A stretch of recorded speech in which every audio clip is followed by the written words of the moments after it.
Golden diamonds తరుగు తక్కువ బంగారం ఎక్కువ విజయవాడ బెంగళూరు మరియు వైజాగ్ బ్రాంచ్లలో. Hi hello welcome to Suman TV. నేను మీ రోషన్. అచ్చ కాంగ్రెస్ పచ్చ కాంగ్రెస్. సో కొండ సుష్మితా పటేల్ చేసిన కామెంట్స్ నిన్న చాలా వైరల్గా హాట్ కామెంట్స్గా మారిపోయినాయి అన్నమాట. ఎందుకంటే కాంగ్రెస్ పార్టీలో రెండు చీలికలు రాబోతున్నాయా నిజంగానే? అది కొండా వర్సెస్ రేవంత్ రెడ్డా, లేకపోతే కొండా వర్సెస్ వెనక ఉన్న వర్గం అండ్ రేవంత్ రెడ్డి వర్గమా అనేది చాలా కన్ఫ్యూజన్గా ఉంది అందరికి కూడా, తెలంగాణ ప్రజానికానికి. అసలు ఏం జరగబోతుంది అంటే, నేను వచ్చే ఎలక్షన్స్లో ఇక్కడి నుంచి కంటెస్ట్ చేస్తున్నాను, నేనే కాబోయే ఎమ్మెల్యేని, 20 సంవత్సరాలు నేను ఇక్కడే ఉంటాను అని చెప్పేసి కొండా సుష్మితా పటేల్ ఛాలెంజ్ చేశారు. అది సీఎంని ఉద్దేశించి చేయటం. అంటే సీఎం అవగానే కళ్ళు నెత్తికెక్కాయని ఒక రాష్ట్ర ముఖ్యమంత్రిని ఉద్దేశించి కొండా సుష్మితా పటేల్ అంత ఘాటుగా విమర్శలు చేయడానికి గల రీజన్స్ ఏంటి? అసలుకి ఏం జరుగుతుంది? ఆ కుటుంబంలో వార్ అనేది నిజంగా తెలంగాణకు మొత్తానికి ఆపాదిస్తున్నారా, లేకపోతే నిజంగా రేవంత్ రెడ్డికి అండ్ సురేఖకి మధ్య ఏదన్నా మనస్పర్ధలు ఉన్నాయా? ఇన్సైడ్ వార్ జరుగుతుందా, కోల్డ్ వార్ ఉందా అనేది కూడా ఒక చిన్న డౌట్. ఎందుకంటే మీరు ఒక 6 నెలల క్రితం చూసుకుంటే ఇదే కొండా సురేఖ గారు రేవంత్ రెడ్డి గారిని ఉద్దేశించి చాలా ఘాటుగా విమర్శలు చేశారు. అండ్ తర్వాత ప్రెస్ మీట్లలో పొంగులేటి శ్రీనివాస్ రెడ్డి, కొండా సురేఖ ఉన్నప్పుడు, సో ఒక కుటుంబం అన్నాక ఎన్నెన్నో గొడవలు జరుగుతుంటాయి, మరి ఇంత పార్టీలో జరుగుతుంటాయి కాబట్టి అది కామన్ అని చెప్పి సారీలు చెప్పుకున్నారు, కలిసిపోయారు. అండ్ తర్వాత రేవంత్ రెడ్డి గారు ఎక్కడ దేవాదాయ శాఖకు సంబంధించిన ఎలాంటి ప్రోగ్రామ్ జరిగినా సురేఖ గారిని ఒక చెల్లిగా భావించి అన్ని ప్రోగ్రామ్స్లో ఆమె ఇన్వాల్వ్ చేస్తూనే ఉంటారు. కానీ రీసెంట్గా ములిగెళ్ళినప్పుడు మాత్రం దేవాదాయ శాఖ మంత్రి కొండా సురేఖ రాకపోవటం నిజంగా వైరల్గా మారింది. అది జరిగిన తర్వాత ఎక్కడైతే రేవంత్ రెడ్డి గారు నెక్స్ట్ కూడా మళ్ళీ ఇతనే ఎమ్మెల్యేగా బరిలో ఉంటారు, భారీ మెజార్టీతో గెలిపించండి అన్న కామెంట్స్ ఆ కుటుంబాన్ని నిజంగా నొప్పించాయా? లేకపోతే సీట్ ఇస్తామని చెప్పి మాటిచ్చి మళ్ళీ ప్రకాష్ రెడ్డినే గెలిపించండి మా కుటుంబంలో కావాలని తగాదులు లేకపోతే మమ్మల్ని రెచ్చగొట్టడానికి కామెంట్స్ చేశారా? 1,00,000 క్వశ్చన్లు. కానీ రేవంత్ రెడ్డి దీని గురించి మాట్లాడలేదు. అట్ ది సేమ్ టైం ఆ పార్టీలో ఉన్న కీలక మంత్రులు కూడా ఎవరు మాట్లాడలేదు. అసలు ఏం జరుగుతుంది? ఇదే అంశం మీద మాట్లాడడానికి మనతో పాటు కాంగ్రెస్ లీడర్ సంజయ్ రెడ్డి గారు ఉన్నారు. సంజయ్ రెడ్డి గారు నమస్తే. ఏం జరుగుతుంది? హనుమల వర్సెస్ కొండ అనుకోవచ్చా, లేకపోతే రెండు చీలికలు రాబోతున్నాయా కాంగ్రెస్ పార్టీలో? నిజంగా అది వస్తే సీఎం పీఠం ఇంకొక లెక్కబోతున్నారా? అసలు దేనికి సూచకం ఇదంతా? ఎవరు సపోర్ట్ లేకుండా సుష్మితా పటేల్ మాట్లాడే ధైర్యం చేయగలదా, లేకపోతే చేస్తుందని మీరు అనుకుంటున్నారా? అంటే ఒక్కటి చెప్తున్నానండి, తెలంగాణ రాష్ట్ర ముఖ్యమంత్రి రేవంత్ రెడ్డి గారిని విమర్శించే స్థాయి సుష్మిత గారిది కాదు. ఎందుకు అంటే తనకు పార్టీలో సభ్యత్వం లేదు. కేవలం కొండా సురేఖ, కొండా మురళి గారి కూతురు. నేను చాలా రెస్పెక్ట్ చేస్తా. కొండా సురేఖ అంటే నాకు చాలా ఇష్టము, అభిమానం కూడా. ఎందుకంటే డైనామిక్ లీడర్, చాలా కష్టపడి రాజకీయాలకు వచ్చిండు. వాళ్ళ జీవితం మొత్తం కష్టాలతోనే వచ్చిన, అన్ని ఎదుర్కొంటూ సవాళ్ళతో. సో ఇవాళ వాళ్ళ మదర్ పేరు ఖరాబ్ చేయడానికి ఎప్పుడు పిల్లలు పుట్టగానే అంటారు చూడండి, పుత్రుడు పుట్టినప్పుడు కాదు, వాడు పెరిగి పెద్ద అయినప్పుడు సంబూరం అని. ఇవాళ నేను సుష్మిత గారిని ఒక్కటే అంటే, నాకు చెల్లెని అవుతుంది అనుకుంటా, నాకన్నా చిన్న ఏజే. ఇవాళ ముఖ్యమంత్రి రేవంత్ రెడ్డి గారిని ఒక ప్రశ్న ఇచ్చిన, నువ్వెవరు టికెట్ ఇస్తా అని ఇక్కడ చెప్పడానికి అని అన్నారు కదా. అసలు మీరెవరండి పరకాల టికెట్ నాది అనడానికి? మీరు ఇండిపెండెంట్గా నిలబడండి సిస్టర్. ఎవరైతే అంటున్నారు మిమ్మల్ని? ఎవరైనా కాదంటున్నారా? మీరు ఇంకొక మాట అన్నారు, ఒక బాధ, నాకు ఇక్కడ బాధ అనిపించేది అంటే, మీరు ఒక సిస్టర్, మీరు ఒక ఆడపిల్ల, నేను ఒక ఆడపిల్లను. మీరు మాట్లాడిన మాటల కింద కామెంట్స్ చూసుకోండి, ఎంత వల్గర్గా ఉన్నాయి తెలుసా. నాకు ఆ కామెంట్ చూస్తే తల తిరిగింది. అంటే ఒక ఆడపిల్ల, మీరు ఒక గోల్డెన్ స్పూన్తో పుట్టారు, ఇవాళ కొండా దంపతుల కూతురు మీరు. ఇవాళ మీరు ఎంత సమన్వయం ఉండాలి? మీ పేరు పెట్టలేదు కదా రేవంత్ రెడ్డి గారు. మీరు రేవంత్ రెడ్డి గారిని వివరించే స్థాయి మీది కాదు. కొండా సురేఖ గారు ఒక మంత్రి అండి. ఒక మాట అంటాం, మీరు నిన్న కార్యకర్తల గురించి మాట్లాడలేదు. కార్యకర్తలు నలిగిపోతున్నారు, కార్యకర్తల పదవులు ఆధారలే. మీ నాన్నకి పదవి లేదని మాట్లాడారు. నా టికెట్ అని అడిగారు. మీ మదర్కి ఆల్రెడీ మంత్రి పదవి ఇచ్చారు. మరి అధిష్టానం అన్ని మీకే ఇస్తే మరి మిగతా వాళ్ళందరి పరిస్థితి ఏంటి అనేది నేను ఒకసారి ప్రశ్నించుకోవాలి. అంటే పచ్చ కాంగ్రెస్ అండ్ ఒకటి రోషన్ గారు పచ్చ కాంగ్రెస్ చెప్పారు కదా, ఏమంటున్నా అంటే టీడీపీ కాంగ్రెస్ నడుస్తుంది ఇక్కడ వాళ్ళ మేము ఆల్రెడీ సరే పచ్చ కామినకు లోకమంతా పచ్చ వాస్తవంగా మాట్లాడుకుంటే టీడీపీ నుంచి వచ్చిన పాత వాళ్ళకి కదా ఇప్పుడు అంత పదవులు వచ్చింది ఇక్కడ కాంగ్రెస్ లో. నిజమైన కాంగ్రెస్ వాళ్ళకి పదవులు వచ్చాయా? నిజమైన కాంగ్రెస్ వాళ్ళకి పదవులు వచ్చాయా? నిజమైన కాంగ్రెస్ వాళ్ళకి పదవులు వచ్చాయా? అంటే ఒప్పుకోండి ఫస్ట్ అదే. నిజమైన కాంగ్రెస్ నేను ఈ రోజు సుష్మితాని నేను ఏకీభవించట్లా. అయితే చెప్పగలుగుతా. మేము గతంలో మీనాక్షమ్మ తెలంగాణ రాష్ట్రానికి ఇన్ఛార్జిగా వచ్చినప్పుడు ఒకటే మాట అన్నారు, కాంగ్రెస్ పార్టీ వాళ్ళకి మాత్రమే పదవులు ఇవ్వాలి, కష్టపడి పనిచేసిన వాళ్ళకి అని చెప్పారు. చెప్పిన తర్వాత కొంతమంది కాంగ్రెస్ పార్టీలకు జాయిన్ అయినప్పుడు వాళ్ళ అనుచరులు ఉంటారు కదా, వాళ్ళ కోసం కష్టపడ్డ వాళ్ళు ఉంటారు, కాంగ్రెస్ పార్టీ కష్టపడి ఉంటారు. కాబట్టి 30-70% అని చెప్పారు. ఎందుకంటే మేము ఒక పార్లమెంట్ ఇన్ఛార్జ్. ఇప్పుడు 30-70 ఏటైంది? 70% కాంగ్రెస్ వాళ్ళకి ఇవ్వమన్నారు, 30% లీడర్లను నమ్ముకొని వచ్చిన వాళ్ళకు ఉన్నారు, వాళ్ళకి ఇవ్వాలి. అంటే మేము గతంలో కూడా పార్లమెంట్ ఇన్ఛార్జిగా వెళ్ళాం కాబట్టి 5 సంవత్సరాలు పార్టీలకు క్రియాశీలకంగా పనిచేసిన వాళ్ళు, అంటే 2017కు ముందుకు పనిచేసిన వాళ్ళకే ఎక్కువగా అవకాశం ఇవ్వమని చెప్పారు. సో అదే దశలుగా చాలా మందికి వస్తున్నాయి.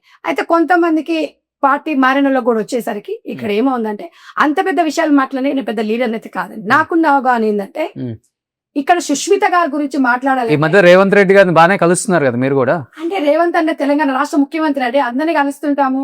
ఇవాళ పార్టీ మంచిగా ఉంటేనే అందరం బాగుంటాం. రేవంత్ రెడ్డి గారు ఇవాళ టీడీపీకి సీఎం కాదు, టిఆర్ఎస్ కి సీఎం కాదు, కాంగ్రెస్ పార్టీకి సీఎం కాదు. తెలంగాణ రాష్ట్రానికి, రాష్ట్ర ప్రజలకు ముఖ్యమంత్రి. ముఖ్యమంత్రిని కాపాడుకోవాల్సిన బాధ్యత మనది. ముఖ్యమంత్రి గారిని మనము అవహేళనగా మాట్లాడితే మనని మనం అవహేళన చేసుకున్నట్టే. ఓకే సిస్టర్, మిమ్మల్ని కాదని అంటలేదు, మీరు రాజకీయాలలో ఉన్నారు, మీరు కష్టపడుతున్నారు, మీరు వెళ్ళి కూర్చొని మాట్లాడండి, నన్ను తప్పు లేదు కదా. మా రేవంత్ అన్న మా ఇంటికి వచ్చింది అంటున్నారు కదా, మీరు వెళ్ళండి రేవంత్ అన్న దగ్గరికి, మీరు వెళ్ళి రేవంత్ అన్న మరి మా నాన్న ఇట్లా అన్నారు కదా అని చెప్పండి. ఒక మంత్రి పదవి ఇచ్చిండు. కొండా సురేఖ గారు కూడా మామూలు మనిషి ఏం కాదండి, ఆమె అన్ని తెలుసు, ఆమెకు మంచి చెడు తెలుసు. కానీ ఇవాళ ఒక మంత్రి స్థానంలో ఉండి, ఇవాళ మీ మదర్కి తెలుసో తెలీదో మాకు తెలీదు, ఎందుకంటే మీ మదర్ది కూడా నిన్న పుట్టినరోజు. ఆ పుట్టినరోజు రోజు ఇలాంటి మాటలు మాట్లాడడం అనేది బాధ అనిపించింది. ఇవాళ ఇప్పుడు బిడ్డకు చెప్పుకోవాలా, ఇక్కడ ఏది చెప్పుకోవాలి అని అంటే అసంతృప్తి లేదు. మీకు మంత్రి పదవి ఇచ్చారు, గతంలో రాజశేఖర రెడ్డి గారు ఉన్నప్పుడు పెద్ద పీటనేశారు. సో అన్ని పదవులు మన ఇంట్లోకే వస్తే మనం నమ్ముకునే వాళ్ళు ఉంటారు కదా అని చెప్పేసి రాష్ట్ర ముఖ్యమంత్రి గారు ఒక మాట రేవూరు ప్రకాష్ రెడ్డి గారి గురించి మాట్లాడి కానీ సుష్మితా పటేల్ గురించి మాట్లాడలేదు. మీరు అన్నారు, మీరు టికెట్ అన్నారు, అంటే పుండు మీద కారం చల్లినట్టు అనిపించింది వాళ్ళకి. మేబీ ఒకటి నేనేం చెప్తా అంటే, రేవంత్ అన్న ఇక్కడ జగ్గారెడ్డి గారి గురించి కూడా మాట్లాడాం. సరే ఏదేమున్నా కాంగ్రెస్ పార్టీ మహాసముద్రం అండి, ఏది చిన్న చిన్నవి ఉన్నా అలకలు పలకలు పోతుంటాయి వస్తుంటాయి. ఒక మాట ఇక్కడ ఒక మాట అని, ఆ మాట కింద కొంతమంది కామెంట్స్ పెట్టారు. ఏమని పెట్టారంటే, పరకాల టికెట్ నాదే, నేనే ఎమ్మెల్యేనే అన్నది. అంటే అక్కడున్న మనం ప్రెస్ మీట్ లో కూర్చున్న 10 మంది రోషన్ గారికి ఇది చాలా ద మోస్ట్ ఇంపార్టెంట్. అంటే కొండా సుష్మితా పటేల్ రేవంత్ రెడ్డికి సవాల్ విసురుతున్నట్టు అనిపించిందా? ఇప్పుడు కాదు, ఆమె ఆ మాటకి అక్కడ కింద కామెంట్స్ పెట్టిన గురించి చెప్తున్నా. ఒకటే మాట, టికెట్ నాది అనడము, నువ్వు నిలబడు, నిన్నెవరు ఆపే దమ్ము ధైర్యం ఎవరికి లేదు. ఇండిపెండెంట్ గా నిలబడితే ఎవరొద్దంటారండి? ప్రతి ఒక్క మహిళకి స్వేచ్ఛ ఉంది, కానీ రేవంత్ రెడ్డి అనే రైట్ నీకు లేదు. ఎందుకు అంటే పార్టీలో ఎక్కడ కూడా మీకు సభ్యత్వం ఉన్నట్టుగా ఆడవాళ్ళు లేదు. కానీ మీరు ఇవాళ కొండ మురళి గారిని రెస్పెక్ట్ చేస్తాను అన్నని 10 మందికి వీళ్ళు మంచి చేశారు. కానీ ఏదున్నా కూడా 10 మంది కోసం ఆరాడపడే మీ తల్లిదండ్రుల పేర్లు మాత్రం ఇవాళ అఘోరపరిచే విధంగా ఇవాళ చేశారు. ఎంత ఎత్తుకెళ్తే అంత ఉందా ఉండాలి. ఇవాళ అందరూ టైగర్లమేనండి, అందరికీ మాటలు వచ్చు, సమన్వయం పాటిస్తేనే లీడర్ అవుతాడు. అంటే ఇప్పుడు తను కోరుకోవటంలో కూడా తప్పలేదు కదా. ఇప్పుడు డీలిమిటేషన్ ఒకటి వస్తుంది అన్నారు. ఇప్పుడు కాసేపు రేవంత్ రెడ్డి గారు కాంగ్రెస్ పార్టీ ఇవన్నీ పక్కన పెట్టేద్దాం. ఇప్పుడు ఉమెన్ రిజర్వేషన్ వస్తుందని చెప్తున్నారు, డీలిమిటేషన్ వస్తుంది అన్నారు, సీట్లు పెరుగుతాయి. మేబీ పరకాల వాళ్ళు ఫస్ట్ నుంచి ఉన్నారు కాబట్టి, మురళి గారికి ఒక పట్టు ఉంది కాబట్టి, తను ఆల్రెడీ అడుగున్నారు కాబట్టి. ఏమంటుందంటే, అడగడంలో తప్పు లేదు, మీరు రేవంత్ అన్న ఇంటికి వెళ్ళాలి, మీకు రైట్ ఉంది, చనువు ఉంది.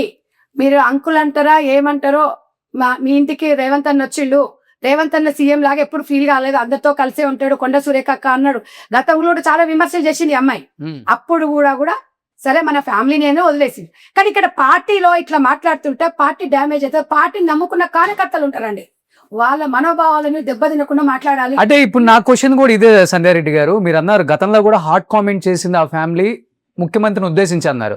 అప్పుడు హైకమాండ్ చాలా లైట్ గానే తీసుకుంది, షోకేజ్ నోటీస్ ఏదో పంపుతుంది, తర్వాత వివరణ అడుగుతుంది, ఆమె ఏదో ఒక లెటర్ పంపుతుంది, అయిపోయింది. అంటే ఇంత లైట్ తీసుకోవడానికి వన్ ఆఫ్ ద రీజన్ ఏంటి? కావాలని తెలంగాణలో కాంగ్రెస్ పార్టీలో చిచ్చులు పెట్టడానికి హైకమాండ్ నుంచే ఒకటి సూచనలు వస్తున్నాయా, లేకపోతే ఇక్కడ రెండు చీలికలు వస్తున్నాయా కాంగ్రెస్ అనేది ఒక డౌట్. ఒకటి వినండి రోషన్ గారు, కాంగ్రెస్ పార్టీ తొందరపడే పార్టీ కాదు. Hmm. ఓ తల్లి పిల్లలు తప్పు చేస్తే తల్లి కూడా తొందరపడితే ఎట్లా చెప్పండి? Hmm. ఇప్పుడు ఆమె ఏ ఉద్దేశంతో అన్నది దానికి ఒక కథ కార్ఖానా ఉంటది, షోకాజ్ నోటీస్ ఇస్తారు. ఇంకొకటి ఏంటంటే, అరే ఇంత పెద్ద హెడ్ లైన్స్ కనపడుతుంటే ముఖ్యమంత్రి కాగానే కళ్ళు నెత్తికెక్కాయా అని ఇంత అంటే ఇంత ఒక ముఖ్యమంత్రిని ఇంతకన్నా ఒక పార్టీలో ఉన్న మంత్రి కూతురు ఇంత హార్డ్ కామెంట్ చేస్తే, నేను అనేది ఏం చెప్తున్నా, అసలు నీకు రైటే లేదు, సభ్యతమే లేదు ఆమెకి. ఇంకా సభ్యత్వం లేని మనిషి గురించి నేను ఏం మాట్లాడమంటారు చెప్పండి మీరే. మీరు రేవంత్ రెడ్డి గారిని రైట్ ఆమెకి లేదని చెప్పిన, రేవంత్ రెడ్డి గారిని విమర్శించే స్థాయి కూడా మరి కాదు. కొండా సురేఖ మంత్రి, ఏ మంత్రి అండి? కాంగ్రెస్ పార్టీ మంత్రి. ఆమె మాట్లాడాలి, ఆమె ఏదన్నా ఆమెతో మేము మాట్లాడగలుగుతాం, అధిష్టాన్ని మాట్లాడగలుగుతుంది. నేను కూడా ఏం చెప్తున్నా, రేవంత్ అన్న, కొండా సురేఖ గారు వాళ్ళ మంత్రివర్గము సీఎంగా పనిచేస్తున్నప్పుడు వాళ్ళ దగ్గర ఏదైనా ఉంటే కూర్చొని చర్చించుకుంటే సమస్యకు పరిష్కారం అవుతుంది. కానీ ఈ రోజు ఇంకొక మాట అంటుంది, అహంకారం మాటలు అనేది ఎప్పుడు రాజకీయాలలో పరకాల ప్రజల కింద మెసేజ్ పెడుతున్నారు. నువ్వు మాట్లాడే మాట ఏంది అంతే, ఎప్పుడు అహంకారం. మంచి మంచి మేధావులండి, మంచి మేధావులు ఓడిపోయింది. మనం అయితే చెప్పండి, అహంకారం అనేది మంచిగుండదు. నేను 100% అమ్మ ఎడ్యుకేటెడ్, చదువుకుంది, అక్కడ సేవలు చేస్తుంది, వాళ్ళ నాన్నతో కలిసి పని చేస్తుంది. కానీ ఈ మాటలు అనేది ఏమవుతుందంటే ఎంత ఎత్తుకెళ్ళి ఒదిగి ఉండాలి. ఒక రాష్ట్ర సీఎం నువ్వు అన్న తర్వాత మీరు ఒక మాట అండి, ఇవాళ సరే ఇందులో టికెట్ రాకపోతే ఇండిపెండెంట్లో పడతా, లేకపోతే ఇంకో పార్టీలో పోతారనుకోండి, ఇంకో పార్టీ ఆలోచించదా? ఇవాళ రేవంత్ రెడ్డినే అన్నది అధిష్టానం, మమ్మల్ని అనేది అడగాలి. చెప్పండి, ఆ సంస్కారం అనేది అక్కడ ప్రజలకు తెలుస్తుందో తెలియదా? ఇవాళ మీ పేరు పెట్టి మాట్లాడితే మీరు అన్నారు, మీరు ఆయనను విమర్శించేటప్పుడు మీరు ఎందుకు మీరు ఆలోచించలేదు? అసలు మీకేముందండి అర్హత చెప్పండి? రేవంత్ రెడ్డి గారిని ఆయన రైట్ మీకు ఎక్కడిది చెప్పండి? నేను అనేది ఏంటంటే, కొండా సురేఖ గారు మా కాంగ్రెస్ పార్టీ నాయకురాలండి, ఆమెను కాపాడుకోవాల్సిన బాధ్యత. అనేక సందర్భాలలో ఆమె మీద ట్రోల్స్ వచ్చినప్పుడు కూడా ఒక కాంగ్రెస్ కార్యకర్తగా నేను కూడా ఆమె గురించి మాట్లాడినా, ఆమె గురించి వేరే వాళ్ళు మాట్లాడిన విమర్శించిన నేను. ఆమె మా బాధ్యత. కానీ ఇవాళ రేవంత్ రెడ్డి గారు రాష్ట్ర ముఖ్యమంత్రి అండి, సుష్మిత గారికి ఏం రైట్ ఉందండి? ఏం రైట్ ఉంది? సభ్యత్వం ఉందా? మీరు ఒక్కవేళ ఇట్లా చూపించుకుంటూ మేము అన్ని తీస్తాం, అన్ని చేస్తామంటే, తెలంగాణ రాష్ట్రంలో ఇవాళ మంచి లేడీస్ ఉన్నామండి, డీలిమిటేషన్ వస్తుంది, రేపు మహిళలకు రిజర్వేషన్ వస్తుంది. కూర్చొని మాట్లాడుకుందాం, చర్చించుకుందాం, అక్కడ టికెట్ ఎవరిచ్చినా కలిసి పని చేసుకుందాం, 100% మీకు రావాలని కోరుకుందాము. కూర్చొని మాట్లాడాలని సభ్యత్వం లేని వ్యక్తులు వచ్చి కూడా సీఎం గారిని విమర్శించే స్థాయికి వచ్చినారు. చెప్పారు కదా, పిసిసి రావడానికి కూడా వన్ ఆఫ్ ద రీజనే కొండా దంపతులు. అంటే ఎవరికి క్రెడిట్ పిసిసి రేవంత్ రెడ్డి రావడానికి కారణమని సబితా ఇంద్రారెడ్డి గారు అంటారు, పిసిసి రావడానికి కొండా దంపతులు అంటారు, పిసిసి రావడానికి బట్టి గారి ప్రధాన కారణం అంటారు, పిసిసి రావడానికి పొగులేటి కారణం అంటారు. ఒకటి రోషన్ గారు, రేవంత్ రెడ్డి గారు మనసులో పెట్టుకోరండి, ఏదైనా ఉన్నా అనేస్తారు, అందరినీ కలుస్తారు. మనసులో పెట్టుకొని సాధించే వ్యక్తి కాదు. ఒక్కటే, ఎందుకు ఆయన మీద విమర్శలు చేస్తున్నారో ఏం చేస్తున్నారో అర్థం కాదు. ఇప్పుడు మీరున్నారండి, మీ దాంట్లో ఒక 10 మంది మీ దగ్గర నమ్ముకొని పనిచేసేవాని ఉంటారు, మీరు వాళ్ళకు కూడా న్యాయం చేయాలి కదా. ఇప్పుడు అక్కడ కూడా అందరికి సమన్యాయం చేయాలి. ఇవాళ రాష్ట్ర ముఖ్యమంత్రిని కూడా మంచి కాంగ్రెస్ పార్టీలో ఫస్ట్ నుంచి ఉన్న వాళ్ళు ఉన్నా కూడా అధిష్టానము ఇవాళ రేవంత్ రెడ్డి గారిని ముఖ్యమంత్రిని చేసింది. అందరూ కూడా కలిసి పని చేసుకుంటున్నారు. ఇవాళ యుఎస్ వెళ్ళారు, విదేశాలకు వెళ్ళారు, ఆ బాధ్యతలు బట్టి గారికి అప్పచెప్పేటారు. అంతే ఉంటదండి, అన్నదమ్ములలాగా కలిసే ఉంటారు తప్ప విమర్శించే స్థాయి మనం ఏ స్థాయిలో ఉన్నామనేది ఆలోచించుకోవాలి. మీకు అడిగే రైట్ ఉంది, నిలబడే రైట్ ఉంది, మీరు పోటీ చెయ్యండి, వద్దని అనట్లేదు, మాట్లాడే ఉంది. కానీ మాట్లాడేటప్పుడు స్థాయికి మించి మాట్లాడు. మన స్థాయి ఏంది? మీకు సభ్యత్వం లేని వ్యక్తి, మీకు పార్టీలో ఒక పదవి లేదు, మీకు అసలు ఏం లేదు, మీకు కేర్ ఆఫ్ ఏంటి? కొండా సురేఖ దంపతుల కూతురు, అంతే తప్ప తెలంగాణ రాష్ట్ర ముఖ్యమంత్రిని నువ్వు ఈ రకంగా అన్నావంటే ఇలా కొండా సురేఖ గారు కూడా బాధపెడుతుంటారు. అంత బహిరంగంగా మాట్లాడడం అనేది ప్రెస్ మీట్. ఇలా ఇజిల్ వేసినాడు, ఓటేయడండి, 10 రూపాయలు ఇస్తే ఇజిల్ ఎత్తాడు, ఓడైనా ఓటేస్తాడు, సైలెంట్ గా వేస్తాడు. అంటే ఆమె గిజిల్ వేసిన మొత్తం పైసలు ఇస్తే తెప్పించుకుందంటారా? ఒకటి చెప్పనండి, ఇప్పుడు ఇప్పుడు ఆ విజిల్ వేసిన వాళ్ళు 20 మంది ఓటేస్తే గెలుస్తుందండి ఎమ్మెల్యే. నేను అనేది ఏంటంటే పరకాల్లో అంత పవర్ లేదా వాళ్ళకి? ఒకరండి ఎవరు పవర్ ఎవరు ఇప్పుడు ఈ మాట కూడా అనేస్తాను. రేవూరు ప్రకాష్ రెడ్డి రాజీనామా చేసి నీ తాత వచ్చిన ముత్తాత అంటారు కదా, మరి అదే మాట ఇవాళ ఇక నేను అనకూడదు, మరి అదే మాట ఇవాళ మిమ్మల్ని అంటే మీ పరిస్థితి ఏంటి చెప్పండి. కొంతమంది నేను అనేది ఏంటంటే సమన్వయం పాటించండి. మీ ఇక్కడ పరకాల కానీ అంటే తెలంగాణ రాష్ట్ర కార్యకర్తలు కూడా గమనించండి. ఇవాళ కార్యకర్తల కోసం కొట్లాడట్లేదు ఆమె, వాళ్ళ నాన్నకి ఎమ్మెల్సీ లేదు కొట్లాడుతుంది. మరి ఇక్కడ ఆమె స్వార్థం ఉందా లేదా? కాంగ్రెస్ కార్యకర్తల గురించి కొట్లాడు నువ్వు, వాళ్ళకు చైర్మన్ కావాలను, వాళ్ళకి ఇక్కడ మార్కెట్ చైర్మన్ కావాలి, వాళ్ళకు టికెట్ ఇవ్వండి అని కొట్లాడాలి. నా టికెట్ నాకు ఇస్తున్నారు, మా నాన్నకి ఇస్తున్నారు, మీ అమ్మకి మంత్రి పదవి ఇస్తున్నారు అంటే 3 మీకే ఇస్తే మిగతా వాళ్ళు కాంగ్రెస్ పట్ల పనిచేసిన వాళ్ళు ఏమైపోతారు? అది కూడా క్వశ్చనే కదా. కాబట్టి నా బాధ నేను ఒక సిస్టర్ లాగా చెప్తున్నా తనని. ఎందుకంటే మీరు అందరం సేమ్ ఏజ్ కాబట్టి అందరం కూడా రేపు అవకాశాలు వస్తే పోటీ చేయాల్సిన వాళ్ళవి. చెప్పలేము, సమాజంలో మనం తిరుగుతుంటే ఎప్పుడు ఏం జరుగుతుందని తెలియదు. కొంతమందికి కొన్ని ఒక్కొక్కసారి మనకు అవకాశం రావచ్చు. ఎంత పార్టీలో పనిచేసి 14 ఏళ్ళ నుంచి పనిచేస్తున్నాను పార్టీలో. అవకాశం వస్తుంది అని ఎప్పుడు పని చేయలేదు. మనం పని చేసుకుంటూ పోతే అవకాశం మనం మెచ్చుకుంటూ రావాలనుకుంటాం. తొందర పడితే ఏమవుతుంది? మనం ఇప్పటికే ఒక్కటేనండి, ఇవన్న నేను బై బర్త్ నేను ఎప్పుడు పార్టీలో లేను, బై బర్త్ కాంగ్రెస్ లో జాయిన్ అయ్యాను. ఇప్పటివరకు కాంగ్రెస్ పార్టీ కొనసాగుతున్నా. అది ఇచ్చినా ఇయ్యకపోయినా నన్ను పార్టీ గుర్తించి జనరల్ సెక్రటరీ స్పోక్స్ పర్సన్ ఇచ్చారు, ముందుకెళ్తున్నా. నేను అనేది ఏంటంటే సిస్టర్కి ఒకటే చెప్తున్నా, వాపును చూసి బల్పు అనుకోవద్దు ఎప్పుడు. మనం ఈ ఎన్నుకున్న 4 ఎవరు రేపు రాదు. రేపు ఓటు వేరు, అభిమానం వేరు. నేను అనేది ఏంటంటే తను చాలా చక్కగా చదువుకుంది, అక్కడ చాలా మందికి సేవలు చేస్తుంది, అందరితో మాట్లాడుతుంది. నేను ఒక సిస్టర్ లాగా చెప్తున్నా. మీరు అట్లా ఎందుకంటే నా ఇంట్లో నా చెల్లి అయితే అట్లనే చెప్తాను. అట్లా కాదు నాన్న, నువ్వు ఉండు, వాళ్ళ మాట్లాడొద్దు. ఒక సీఎం గారిని విమర్శిస్తే వేరేకు ఇండిపెండెంట్గా మీరు గెలుస్తారని, మీరు ఇండిపెండెంట్గా గెలుస్తారని మీకు ఉంది కదా నమ్మకము, అప్పుడే నిలబడి చూపించాలి.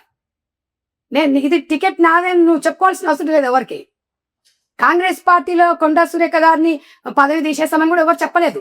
వాళ్ళకి వాళ్ళే అంటారు, మా అమ్మ పదవి తీసేసే దమ్ము ధైర్యం ఎవరికి లేదు. ఎవరు చెప్పాడు? మీకు చెప్పారా? దీని అంటూ ఒక క్రమశిక్షణ సంఘం ఉంటుంది, పెద్దలు ఉంటారు, ఢిల్లీ పెద్దలు ఉంటారు, మంత్రులు ఉంటారు, అదే మాట్లాడతారు. ఇప్పుడు మా స్థాయి కూడా కాదు ఇది మాట్లాడేది. మీరు అడిగారు చెప్తున్నా, కొండా సురేఖ గారు పరువు తీయకండి. ఇప్పుడు పదే లాస్ట్ అండ్ ఫైనల్ గా పదే బీఆర్ఎస్ పార్టీ అంతా కుటుంబ రాజకీయం అన్నారు. సో తీరా చూస్తుంటే మీరు కూడా కుటుంబ రాజకీయం అవుతుంది అంతా కనపడుతుంది కదా. ఒకే కుటుంబంలో పదవులు వచ్చే కార్యక్రమే జరుగుతుంది ఇదే కాంగ్రెస్ పార్టీలో. అప్పుడు మీది కుటుంబ రాజకీయ పార్టీ అవుతుంది. మీరు అంటున్నారు అధిష్టానం అంటున్నారు, హైకమాండ్ అంటున్నారు, క్రమశిక్షణ ఉల్లంఘన అంటున్నారు. ఏ బెల్లం లేదు. లాస్ట్ టైం కూడా చూసాం మనం. అది కూడా లాస్ట్ టైము ఇదే కొండా సుష్మితా పటేల్, సురేఖ గారు పార్టీని మాట్లాడారు, సీఎంని మాట్లాడారు. ఏం మాట్లాడారు? అనుముల బ్రదర్స్ గురించి మాట్లాడారు, వాళ్ళ దోపిడీల గురించి మాట్లాడారు, దారుణంగా తెలంగాణను దోచుకుంటున్నారని మాట్లాడారు. మరి ఇదే కాంగ్రెస్ పార్టీ బీఆర్ఎస్ పార్టీలో ఉన్న వాళ్ళ గురించి మాట్లాడారు. కవిత లెక్క స్కామ్ అన్నారు, లేకపోతే హరీష్ రావు ఫామ్ హౌస్లు అన్నారు, కేటీఆర్ ఫామ్ హౌస్లు అన్నారు, స్క్వేర్ ఫీట్ కింద అన్నారు, అది అన్ని జోగినిపల్లి సంతోష్ గురించి. ఈరోజు మరి అదే సుష్మితా పటేల్ కాంగ్రెస్ పార్టీలోనే వాళ్ళ అమ్ముంది కాబట్టి మీరు చేసిన స్కామ్లు మొత్తం బయటికి తీస్తాను, ఎక్కువ మాట్లాడితే నాకు కౌంటర్ ఇస్తే అని కూడా తను అటాక్ చేస్తుంది కదా. దానికి కౌంటర్ అటాక్ ఏంటి అసలు? మరి ఇప్పుడు ఒక్కొక్కరు 200 స్కామ్ ఏదో బయట చెప్పాను, నా గురించి అటాక్ అంటే కౌంటర్ అటాక్ ఇచ్చారంటే దీని గురించి డెఫినెట్గా మొత్తం అనుముల బ్రదర్స్ లిస్టు తీస్తాను, కాంగ్రెస్ మంత్రుల లిస్టు తీస్తాను, ఎమ్మెల్యేలు దోచుకున్న లిస్టు తీస్తాను, ఓవరాల్గా తెలంగాణని కాంగ్రెస్ పార్టీ రేవంత్ రెడ్డి ఎంత దోపిడీ చేశారో కూడా లిస్టు తీస్తానని భయపడుతుంది కదా. ఒకటి చెప్పనండి, ఎప్పుడైనా అట్లా గాండ్రించడము, అట్లా బ్లాక్ మెయిలింగ్ చేయడము, అది చేయడం అనేది మరి వాళ్ళ విజ్ఞతకి వదిలేస్తున్నాం. ఆ స్కామ్లు ఏంటో, ఆ స్కీమ్లు ఏంటో మాకైతే తెలియదు. ఆ స్థాయి కూడా మాది కాదు. ఎంతసేపటికి అది మాకు పార్టీ గైడ్లైన్స్ మేము దాటాం. పార్టీ ఏం చెప్తే అదే మాట్లాడు. పార్టీ ఏ రకంగా ఉంది, మన పర్సనల్ అంటూ ఉండదు. ఒకసారి పార్టీలోకి వచ్చిన తర్వాత మన పర్సనల్ మాట్లాడడంలో కుదరదు. ఇక్కడ పార్టీ గైడ్లైన్స్ ప్రకారం మొత్తం చదువు మనం వెళ్ళిపోతా ఉంటే, ముందుకెళ్తా ఉంటే మనని ప్రజలు గుర్తుపట్టాలి, ప్రజలు మనని హక్కుని చేర్చుకోవాలి. ఇలా పరకాల ప్రజలు లేకపోతే కల్వకుర్తి ప్రజల, పరకాల ప్రజలు, లేకపోతే హైదరాబాద్ ప్రజల, వరంగల్ ప్రజలు అనేది ఇప్పుడు అక్కడ వరంగల్లో తను గెలిచింది అంటే ప్రజలు అభిమానించినట్టు కొండా సురేఖ గారికి ఆంధ్రాలో తెలంగాణ 2 అభిమానం. At the same time Revanth అన్నకి ఇక్కడ ఉన్నారు, అక్కడ ఉన్నారు. ఆయన రాష్ట్ర ముఖ్యమంత్రి కాబట్టి ఆయనకు 100% అక్కడ ఎమ్మెల్యే దగ్గరికి వెళ్ళినప్పుడు ఆ మాట అన్నప్పుడు అక్కడ కాదు, చాలా మంది కూడా కామెంట్స్ పెట్టారు, ఇది టికెట్ నాది, నేనే ఎమ్మెల్యేని అవుతా అని చెప్పి పెట్టుకున్నారు. వాళ్ళందరికీ లేని బాధ తినకైతుంది అంటే మీకేమన్నా అధిష్టానం ఏమన్నా రాసిచ్చిందా, చెప్పిందా టికెట్ ఇస్తామని? చెప్పలేదు కదా. పార్టీలో సభ్యత్వం లేదు కదా, పార్టీలో ఒక పదవి లేదు కదా. అమ్మకు మంత్రి పదవి ఉంది, కలిసి పని చేయండి. మంత్రి పదవిలో పని చేసుకోనిక మెండుగా పని చేయొచ్చు, ఎంతో మందికి సేవ చేయొచ్చు. మీరు సేవ చేస్తుంటే ఇంకా 2 సంవత్సరాలు ఉంది, సేవలు గుర్తించి తప్పకుండా మీకు అవకాశం కల్పించవచ్చు. మనం ఇట్లా బజార్లోకి వచ్చేసుకొని ప్రెస్ మీట్లు పెట్టేస్తే మనం అది కాదు కదా సిస్టర్. నేను చెప్పేది ఏంటంటే మీ నాన్నకి మీద ప్రేమ నీకు ఉండొచ్చు, నేను కాదంటలేదు. ప్రతి ఆడపిల్లకి తమ్మి మీద ఉంటుంది. రాజకీయాలు లేదు, ప్రేమ లేదు. మురళి గారికి ఇచ్చిండొచ్చు ఆమె, నేను కాదంటలేదు. అది పెద్దగా చూసుకుంటారు. అట్లా అనుకుంటే కోమటిరెడ్డి రాజగోపాల్ రెడ్డికి మినిస్ట్రీ ఇస్తా అన్న మాట ఇవ్వలేదు. నేను అనేది ఏంటంటే ఒకటండి, ఏది ఉన్నా కూడా కూర్చొని సమస్యను పరిష్కరించుకుంటేనే పార్టీ అనేది ముందలు పోతుంది. ఇట్లా పార్టీని మనం డ్యామేజ్ చేసుకుంటూ పోతే ఎవరికొన కూడా బిగ్లం. ఇవాళ ఇన్నున్న రేపటి నుంచి అసలు జనాలల్లో పల్సన ఎక్కుతాం. జనాలు ఎవరు నమ్మే అవ్వలేదు ఇంకా పల్సన. మీరు నేను అనేది ఇంకా చిక్కగా ఉన్నారు అనుకుంటున్నారా? చిక్కగా ఉన్నారు మీరు ఇంకా. ఒక్కటి చెప్పనా, కాంగ్రెస్ పార్టీ పెద్ద సముద్రం. ఒక్కటండి, వస్తుంటారు పోతుంటారు, తోడుకునే వాళ్ళు తోడుకుంటూనే ఉంటారు. నేను అనట్లేదు. ఒకటి మీరు తప్పుదోవ పట్టిస్తారు. మరి ఇంకా నేను ఒకటి ఏం చెప్తున్నా అంటే, మీరు నన్ను అడిగిన స్థాయి చెప్తున్నా, అంతకి స్థాయికి నేను మాట్లాడలేను. ఎందుకంటే ఆమె నా సిస్టర్ అని నేను చెప్తున్నా. నేను విమర్శించండి, రేవంత్ అనే స్థాయి నీకు మాత్రం లేదని ఇప్పుడు కూడా చెప్తున్నా. ఎందుకంటే కాంగ్రెస్ పార్టీ నాయకురాలు నువ్వు 10 ఏళ్ళు పనిచేసినా, నేను ఇక్కడ ఇన్ఛార్జ్ చేసినా, ఇక్కడ అవి చేసినా, నాకు పార్టీ ఇచ్చిరు, నాకు ఇయ్యలేదు అంటే నువ్వు ఆవేదన పడు, మేము కూడా లేడీస్ని సపోర్ట్ చేస్తాం. కానీ నాకు ఇవ్వలేదు, మేము ఇన్ని చేసినాం, మేము బై బర్త్ కాంగ్రెస్ అట్లా మాట్లాడు. అంటే రేవంత్ రెడ్డి మైక్ పట్టుకుంటే గంట మాట్లాడగలడు అనర్గళంగా, అందరి మీద కౌంటర్లు వేస్తారు. తన మీద నిజంగా దాడి జరిగినప్పుడు మాట్లాడుకోవటానికి వేరే పార్టీల గురించి మాట్లాడతాడు, కానీ సొంత పార్టీలో మాట్లాడటానికి భయపడతాడంటే 2 చీలికలు అయితే అన్న ఒక చిన్న భయం అయితే ఉంటుంది కదా. ఒకటి వినండి, మరి ఇంకా పార్టీలో ఇప్పుడు 3 పిల్లలు ఉంటారండి ఒక తండ్రికి. పిల్లలు మాట్లాడుతుంటారు, ఒకటి మంచి మాట్లాడుతారు, కొంతమంది తెలిసి మాట్లాడారు, కొంతమంది వినండి. నేను అనేది ఏంటంటే, రేవంత్ రెడ్డి గారు ఆయన ఇప్పుడు ఇంతమంది చాలా మంది అర్హత లేని వాళ్ళు కూడా మాట్లాడుతున్నారు రేవంత్ రెడ్డి గురించి. మీరు చూస్తున్నారు సోషల్ మీడియాలో. ఆయన ఒకవేళ పట్టించుకొని ఆయన నిజంగా కూడా ఆ కేసులు బుక్ చేసి ఆయన ఘోరంగా మాట్లాడుతున్నారు. నేను అనేది ఏంటంటే, పర్సనల్ ఎందుకు తీసుకుంటున్నారంట, రాజకీయంగా విమర్శించండి. నేను ఒకటే చెప్తున్నా రోషన్ గారు, వాస్తవంగా చూసుకుంటే రేవంత్ రెడ్డికి బాగా క్లోజ్ ఎవరంటే బట్టి పొంగులేటి. అంతకు మించి ఏముంది కాంగ్రెస్ పార్టీలో? వాస్తవాలు చెప్పండి ఇంకా. రోషన్ గారు, కాంగ్రెస్ పార్టీ జడ్జిల్లా అనిరుద్ రెడ్డి ఒక రూటు, వాళ్ళ జిల్లా నాయకులు ఒక రూటు, నేను చెప్తున్నా, కోమటిరెడ్డి రాజగోపాల్ రెడ్డి నల్గొండ జిల్లాలో ఒక రూటు, కొండా సురేఖ వరంగల్ ఒక రూటు. ఒకటే వినండి, ఇవన్నిటికీ కూడా అధిష్టానం అనేది ఒకటి ఉంటది. అధిష్టానం చూసుకుంటది, వాళ్ళు మాట్లాడతారు. ఇక్కడ అమ్మాయికి ఒకటే చెప్పిన, మనకి ఏదైనా కావాలా కొంచెం సమన్వయం పాటించి కూర్చొని మాట్లాడుకుంటే సమస్య సగం పరిష్కారం అవుతుంది. మనం బయటకు వచ్చి చించుకున్నంత మాత్రాన ఇక్కడ జరిగేది ఉండదు, మీ స్థాయి పెరిగేది ఉండదు. మీ స్థాయి పెరగాలి అంటే ఒక్కసారి మనకు వచ్చిన కింద కామెంట్స్ చూసుకుంటే మనకు అర్థమవుతుంది. సో ఈ కామెంట్స్ వల్ల 2 చీలికలు రావటం అనేది హైలీ ఇంపాసిబుల్ అంటారు. ఒకటి చెప్పనండి, ఒక్కడే అమ్మాయి, ఇప్పటికైనా అమ్మాయి మేల్కొనాలి. బాధ ఉండొచ్చు, మీకు మాట ఇచ్చిండ్రు అని అంటే, కార్యకర్తలు కూడా చాలా మంది పార్టీలను నమ్ముకొని ఉన్నారు, వాళ్ళ భవిష్యత్ అంధకారం అవుతుంది. ఇట్లా మనం అది చేసుకుంటే నమ్ముకున్న వాళ్ళకు ఇబ్బంది పడతారు అనేది సిస్టర్కి రిక్వెస్ట్ చేస్తాను. కొండ మురళన్న, సురేఖక్క, సిస్టర్ని కొంచెం మీరు జాగ్రత్త పెట్టండి మాట్లాడేటప్పుడు, అదొకటే. ఎందుకంటే మీకు మంచి రాజకీయ భవిష్యత్తు ఉంది, మిమ్మల్ని ఎవరు కాదనండి, చరిత్రలో వన్ అండ్ ఓన్లీ డాక్టర్ కదా, ఇంకా నెక్స్ట్ వాళ్ళ లెగసీ కంటిన్యూ చేయాల్సింది కూడా తనే. ఒక్కటి రోషన్ గారు, రాజకీయం వేరు, అదే ఫ్యామిలీ వేరే. నేను గోల్డెన్ స్పూన్ తో పుట్టిందని చెప్తున్నా, వినండి. ఆ అమ్మాయి గోల్డెన్ స్పూన్ తో పుట్టింది కాదని ఎవరు అనట్లేదు. రాజకీయాలలో కొంతమంది ఇన్వాల్వ్ కారు, అసలు కారే కారు కొంతమంది. నీకు ఇన్వాల్వ్ అయితే వాళ్ళ రాజకీయ వారసత్వం నువ్వే ఉన్నావు, ఓపిక ఉండాలి. ఓపిక లేకుండా నువ్వు రేవంత్ రెడ్డి గారిని అంటే పెద్ద లీడర్ గారు. ఆ సంస్కారం అనేది గమనిస్తారు జనాలు. ఈ అమ్మాయి ఇట్లా మాట్లాడింది కదా, మళ్ళీ రేపు మా పార్టీల కోసం మమ్మల్ని కూడా మాట్లాడుతుంది కదా అంటే, అమ్మో ఈమె ఇట్లా మాట్లాడుతుంది, రేపు ఎమ్మెల్యే అయితే మా పరిస్థితి ఏందని ప్రజలు కూడా ఆలోచిస్తారు. నేను అనేది ఏంటంటే, విమర్శించండి, మన స్థాయికి తగ్గట్టు విమర్శించాలి. మన స్థాయి ఏంది అనే, మీకు డబ్బు ఉండొచ్చు, చదువుకుండొచ్చు, మీరు సేవ చేస్తున్నారని కాదంటలే, నేను మిమ్మల్ని అనట్లేదు. కానీ ఒక వ్యక్తిని విమర్శించేటప్పుడు స్థాయి మర్చిపోవద్దు అంటున్నాను. ఓకే, సో థ్యాంక్ యూ అండి. సుమన్ టీవీలో మీ పర్సనల్ అండ్ బిజినెస్ ప్రమోషన్స్ కోసం కింది నెంబర్కి కాంటాక్ట్ చేయండి.